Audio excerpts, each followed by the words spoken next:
(12절에) 이러므로 이렇게 시작됐어요.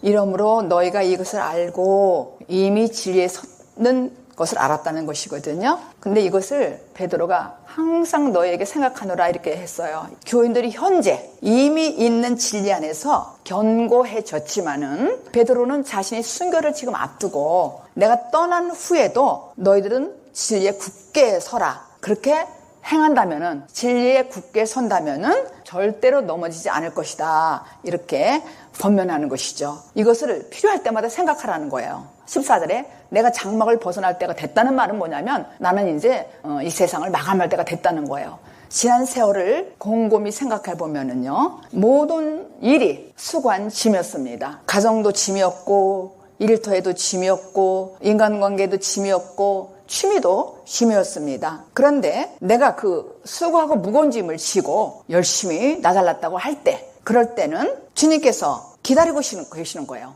그러니까 내가 뭔가를 나 잘났다고 열심히 뛸 때는 내가 그 열심히 하는 거를 잠잠할 때까지 주님은 기다리시더라고요. 내가 더 이상 버틸 힘이 없고 솔직하게 인정할 때 밖으로부터 오는 손길이 바로 하나님의 구원입니다. 구원이라는 것은 무엇이냐면은 무거운 짐이 해방된 거예요. 그래서 13절에 내가 이 장막에 있을 동안에 너희를 일깨워 생각나게 한다는 거예요.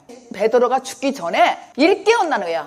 그 교인들에게. 그러니까 자기가 순교를 앞두고 내가 알았던 이 말씀을 빨리 교인들에게 알려줘가지고 그들을 일깨워야 되겠다. 그런 말씀으로 기록이 된 말씀입니다. 그래서 이 사건으로 말미암아 생각해서 기억되는 것을 말하는 거예요. 그렇다면은 베드로가 무엇을 제일 먼저 생각하겠어요? 여러 가지 주님을 대적한 것도 있지만 그 중에서 생각나는 것이 아마 틀림없이 주를 3번 부인했던 것 같아요. 그게 제일 생각날 것 같아요, 베드로는. 근데 여러분들도 그런 게 있잖아요. 내가 예수님한테 그때 왜 그렇게 했을까? 내가 왜 이렇게 정말 교회 생활할 때 그렇게 내 마음대로 했을까? 이렇게 생각나는 것처럼 이 베드로는 자기가 그걸 생각나는 거예요. 내가 왜 그때 저주하면서 예수님을 3번 모른다고 했을까? 이렇게 생각하는 거예요. 그가 3번 부인하고 그걸 통해 자복하고 나서 새 사람이 된 것이죠, 베드로는. 어떻게 그 불가능한, 그렇게 저주하고 모른다고 했던 그 베드로가 하나님을 사랑하고 또 이웃을 사랑하고 또 영생을 가진 자로 만드셨을까? 그건 주님 측에서 만드신다는 거예요. 한번 우리 성경을 읽어요. 요한복음 21장 18절 시작.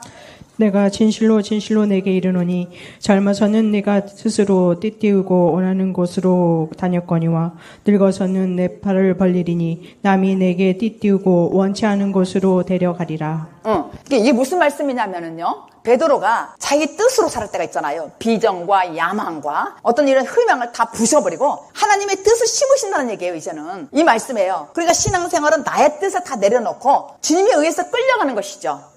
누가복음 14장에 어떤 말씀이냐면 망대준공이라는 말이 있어요. 망대준공. 근데 베드로가 첫 번째는 망대준공에 자기 뜻대로 했어요. 근데 하다가 말았다고요.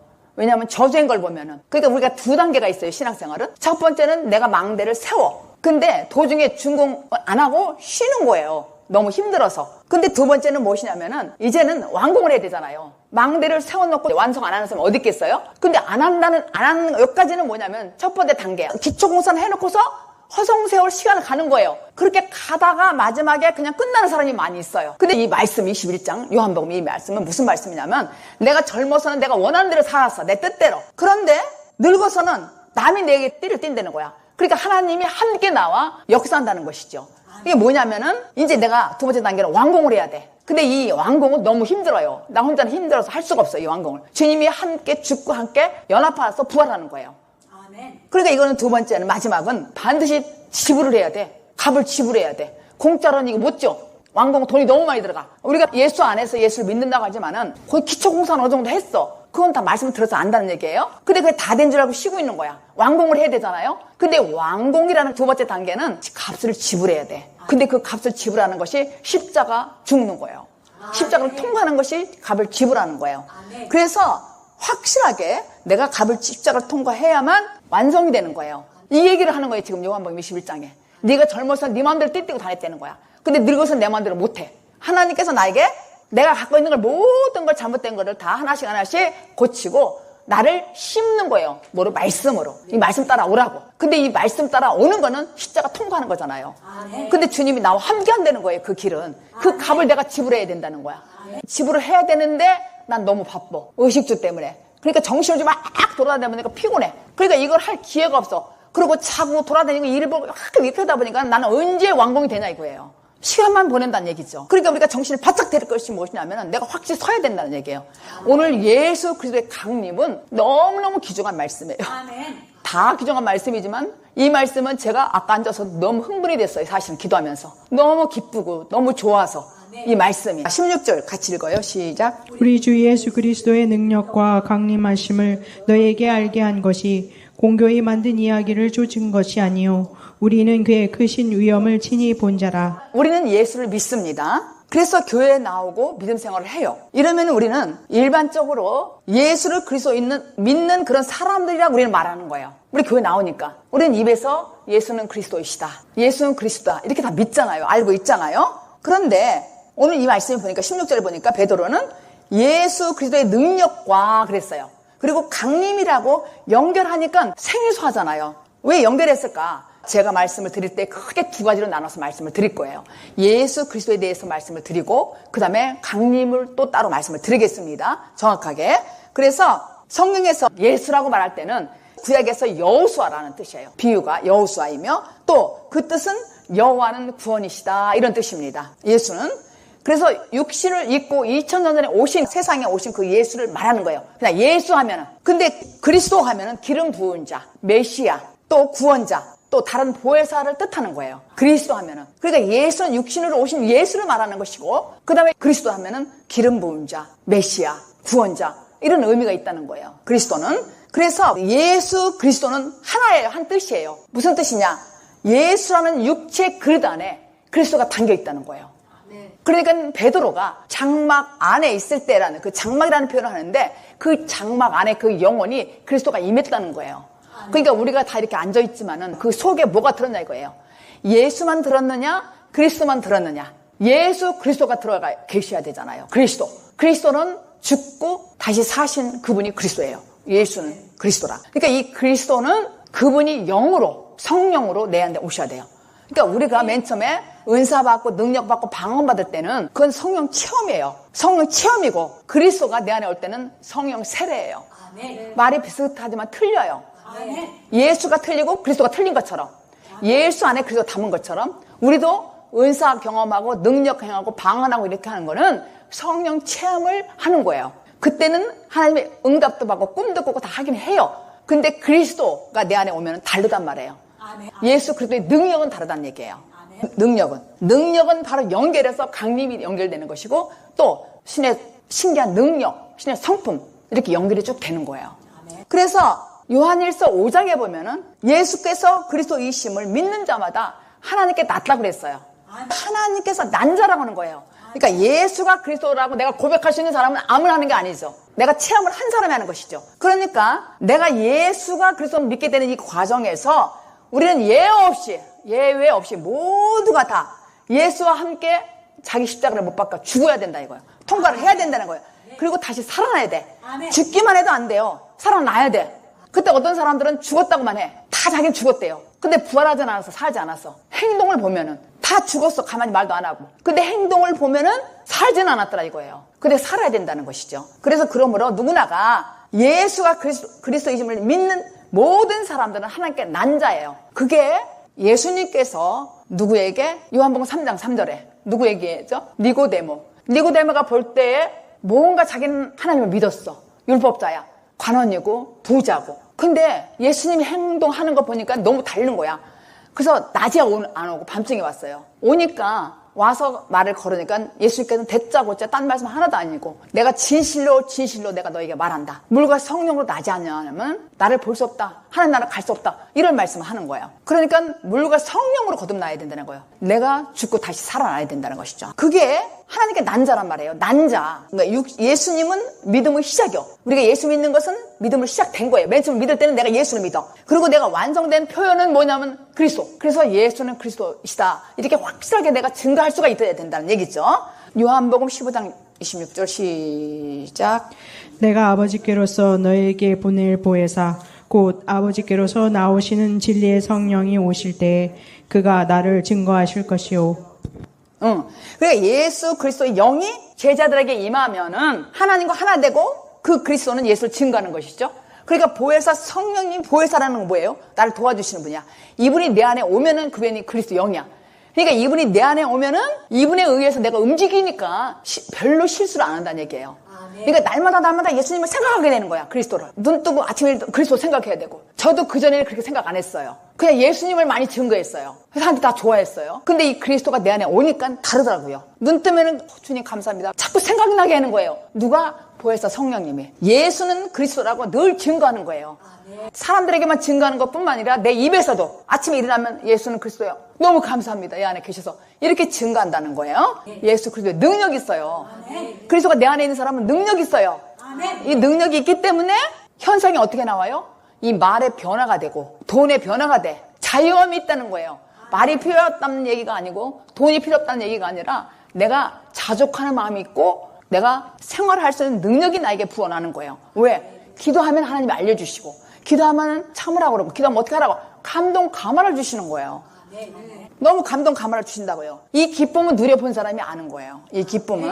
그러니까 우리가 자꾸만 마귀에 속고 마귀가 내 안에 있는 옛사람한테 내가 속는 이유는 아직 그리스도 영이 나에게 오지 않았기 때문에 내 혈기대로 내 마음대로 산다는 얘기예요. 내가 기분 나는 대로. 그런데 그리스도 영이 내 안에 계시면은 내 마음이 아니라 아까 요한복음 21장에 고백한 것처럼 베드로가 젊어서는 내 마음대로 살아서 띠뛰고 늙어서는 하나님의 말씀을 신겨줘서 말씀대로 나를 이끌어 가시는 거야. 그게 그리스도의 능력이에요. 그래서 베드로가 전하는 것이 강림이에요. 오늘 예수 그리스도의 능력과 강림 이렇게 연결해서 말하는 것은 주는 그리스도의 살아계신 하나님의 아들이라고 고백 후에 연결돼서 그 결과가 강림이라는 얘기예요. 사도행전에는 1장 12절에 분명하게 다시 오실 거라고 했어요. 다시 오실 거라고. 그러니까 초대교회 성도들은 가장 소원이 무엇이었냐면 예수님이 다시 오시는 거였다고요. 그들은 소원이. 그래서 그들은 핍박당하고 고난당할 때도 예수님의 강림을 사모했어요. 강림을. 그런데 1년, 2년, 5년 이렇게 기다려도 예수님이 안 오시는 거야. 그러니까 핍박하던 자들이 뭐라고 하냐면은 야 예수님이 강림 온다더니 언제 오냐. 그리고 그들을 모욕하고 조롱했어요. 예수님이 십자가에 돌아가셨잖아요. 죽으셨잖아요. 그리고 부활 승천하셨어. 승천 후에도 30년, 50년이 지났어요. 증인들과 사도들이 다 죽었어요. 다 죽었다고요? 예수님을 직접 만난 사람들, 눈으로 본 사람들은 다 죽었어요. 근데 여전히 예수님의 강림은 믿을 수가 없는 거예요. 200년, 300년, 1000년, 2000년이 지나갔어요. 예수님 오신다는 근거가 다 무너졌어요. 지금은 예수님 오신다는 말 별로 안 해요. 왜냐하면 잘못하면 이단이라니까. 그리고 그냥 기다려요. 이 말씀 안에서. 예전에는 1000년, 1999년, 2000년 될 때 이럴 때도 막 난리가 났었어요. 이 세상이 뭐가 되는 줄 알았다고요. 그래도 예수님 안 오셨어. 그러니까 잊어버린 것 같잖아요. 그래서 베드로가 성령의 감동으로 이 문제의 답을 주셨어요. 그게 베드로 후서 3장 8절 9절이에요. 그 답을 주셨어요. 시작. 사랑하는 자들아 주께는 하루가 천년 같고 천년이 하루 같은 이 한 가지를 잊지 말라.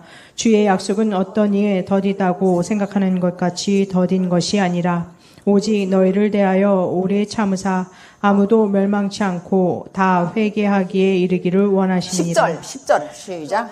그러나 주의 날이 도적같이 오리니 그날에는 하늘이 큰 소리로 떠나가고 체질이 뜨거운 불에 풀어지고 땅과 그 중에 있는 모든 일이 드러나리로다. 베드로가 지금 답을 준 거예요. 베드로식의 계산은 하루가 1000년이고 1000년이 하루라니까는 지금 3일도 아직 안 걸렸다고요. 근데 지금 우리들에게 있어서는 예수님의 강림에 대한 이 예언이 놀랍게 이루어지고 있는 것이죠. 왜냐하면 예수님께서 강림하실 때 그 상태를 알아야 돼. 그 상태가 지금 베드로서 3장 10절이에요. 도적같이 오신대. 도적같이. 분명히 예수님은 도적같이 강림하신다는 거예요. 근데 그 예언이 지금 이루어지고 있잖아요. 강림은 예언의 약속이라고요. 그런데 도적같이 임하지 않는다는 또 구절도 있어요. 보니까 어디 있냐면은 데살로니가 전서 5장 4절 6절을 읽어요. 시작. 형제들아 너희는 어둠에 있지 아니하매 그날이 도적같이 너희에게 임하지 못하리니 그러므로 우리는 다른 이들과 같이 자지 말고 오직 깨어 근신할지라. 분명히 모든 사람이 도적같이 임하는 게 또 아니라고 적어있네 여기는. 아까는 도적같이 10절에는 온다고 그러더니, 그러니까 예수님이 임하실 때 준비가 된 자는 예수님을 마음에 모시고 있잖아요. 준비가 된 자는 그리스도인이 내 안에 오시니까 모시고 사는 거예요. 그런데 내 안에 그리스도가 체험한 사람은 예스가 아니오가 정확하다는 얘기예요. 우리가 교회 다니는 사람 보고 당신 구원 받았습니까? 그러면은 예 이렇게 하면 구원 받았다고 돼요. 그래서 받은 것 같아. 거듭 났습니까? 그러면은 글쎄 확실하게 모르지만 거듭 난 것 같다고 이렇게 말하는 건 안 된다는 거야. 그건 아리송한 거야. 우리가 확실하게 예 아니오를 할 수 있어야 돼요. 내가 체험이 있다면은 확실하잖아요. 주님이 내 안에 계시면은 아멘 하잖아요. 구원 받았습니까? 예스.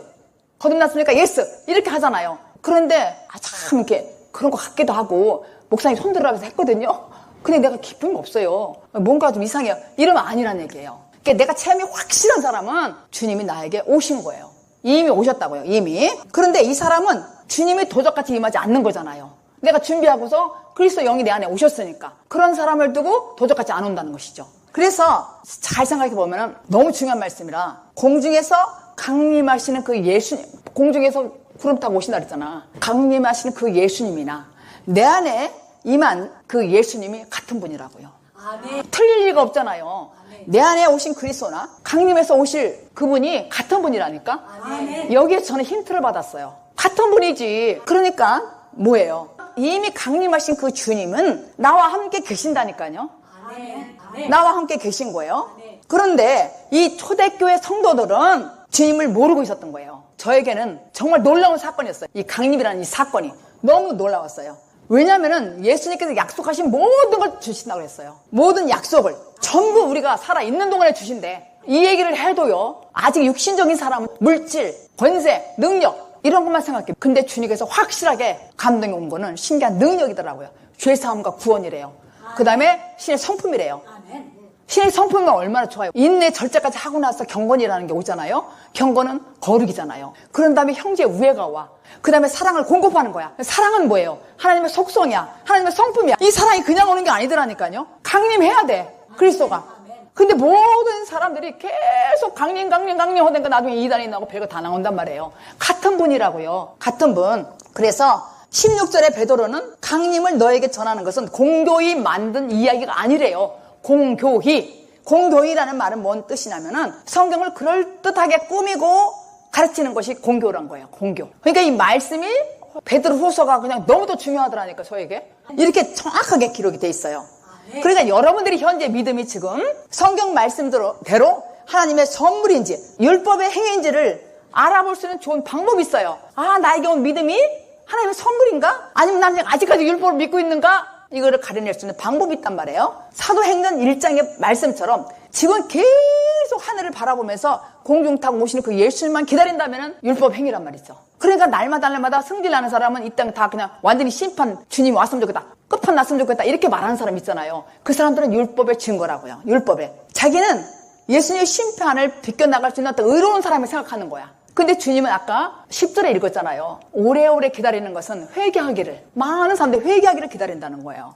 그래서 하루가 1000년, 1000년이 하루예요. 이 성경은 여러분들이 말씀을 지금 정리를 잘 하셔야 돼. 들으면서 이 성경 말씀은 우리의 영혼을 고치는 말씀이라고요. 그 말씀에 의해서 고침을 받는 거예요. 지금 우리가 어떻게? 예수 그리스도의 형상으로, 나를 새 사람으로, 그리스도에 속한 사람으로 만들기를 위해서 이 말씀이 있다는 얘기죠. 그래서 베드로와 같이 되기 위해서, 베드로와 같이. 그래서 성령의 강림을 말하는 것은 무엇이냐면 확실하게 우리 안으로 임하는 주님을 말하는 거예요. 내 안에 지금 오신 예수 그리스도나 구름 타고 오실 분이랑 똑같아. 같은 분이야. 자신이 올바른 하나님의 믿음을 내가 선물로 받았다면은, 그런 사람이라면 이미 예수님과 동행하고 있기 때문입니다. 그러니까 예수님 없이 예수 믿는 사람은 어떻게 되는 거예요? 죽은 믿음이지. 그래서 주님께서 속히 오리라고 하신 말씀이 2000년 동안 강림하지 않은 것이 아니라 준비된 자에게는 이미 강림을 하셨고 또 하시며 하실 것이고 반드시 강림하신다고요. 네. 준비된 자에게는 이미 오셨어. 그리스도가 영으로. 16절 끝에 뭐라 그러냐면은 우리는 그의 크신 위엄을 친히 본 자라 그랬네. 베드로가. 친히 본 자라. 그러니까 베드로는 자신 안에 그리스도가 강림하여서 그 위험을 친히 보았다 그러는 거예요. 그 본다는 의미는 환상과 어떤 예언과 어떤 육신의 눈으로 그렇게 말하는 것이 아니라 영적 의미예요. 하나님과 하나가 됐다는 거예요. 아멘. 그가 하나님을 친히 본 자라는 거예요. 아멘. 친히 본 자라. 아멘. 그래서 출애굽기 33장에 보면은 모세가 하나님께 뭐라고 그랬냐면 원컨대 주의 영광을 나에게 보여주소서 그랬어요. 보여주소서. 이렇게 소원하는 거예요. 보여달라고. 그러니까 율법으로는요. 하나님을 볼 수 없다는 거야. 어떻게 봐야 돼요? 그리스도인이 내 안에 와야 주님을 볼 수 있다는 거예요. 확실하게.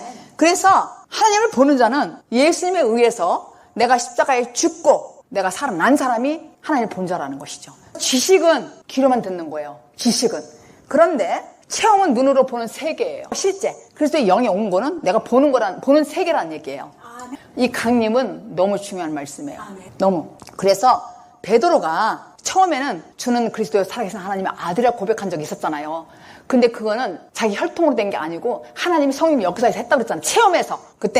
근데 그때는 귀로 들을 때였다고요. 근데 오순절날 후로 눈으로 본 거예요. 그때 그리스도 영이 들어갔잖아요. 그 사람한테. 그러니까 우리가 예수 그리스도가 내 안에 오셔야만, 영이 내 안에 오셔야만 내가 눈으로 볼 수 있다는 것이죠. 그러니까 율법으로는 볼 수 없어. 그래서 모세는 못 본 거예요. 율법으로는 보지 못한 거예요. 보면 죽었다 그러고. 구약시대는 죽었다니까, 보면 하나님을. 우리는 얼마나 행복한 삶을 사냐고요, 우리는. 아멘. 너무 기쁘고 행복한 사람이라니까요. 아멘. 그래서 아직 이 과정 중에 있는 사람은 하나님의 인도함을 보면서 지금 하나님을 보러 가는 길이란 말이에요. 아직 안 된 사람은 우리 모두가 주님이 나에게 그리스도 영이 나한테 임해서 그 능력으로 사는 분이 되기를 예수 그리스도 이름으로 축복합니다.